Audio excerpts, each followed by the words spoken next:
Panskura station শুধু একটা station না, এটা আমাদের পাঁশকুড়াবাসীর গর্ব।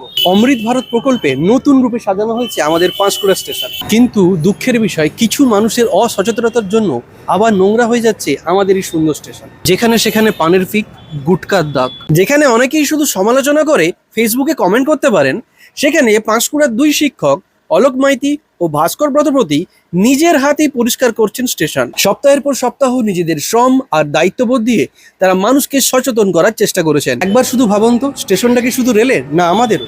আমরা যদি নিজের বাড়ি না নোংরা করি, তাহলে নিজের শহর, নিজের স্টেশন কেন নোংরা করব? একটা পানের পিক, একটা গুটকার দাগ হয়তো আপনার কাছে অনেক ছোট বিষয়, কিন্তু সেটাই ধীরে ধীরে নষ্ট করছে আমাদের শহরের সৌন্দর্য।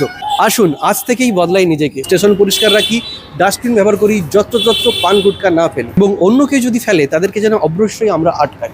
পাঁশকুড়া আমাদের, পাঁশকুড়াকে পরিষ্কার রাখার দায়িত্ব। পাঁশকুড়া থেকে যারা ভিডিওটা দেখছেন অবশ্যই কমেন্টে আই লাভ পাঁশকুড়া লিখতে ভুলবেন না। এই ভিডিওটা প্রচুর পরিমাণে শেয়ার করুন যাতে প্রত্যেকেই সচেতন হয়। ধন্যবাদ, ফিরে আসছি পরের ভিডিও।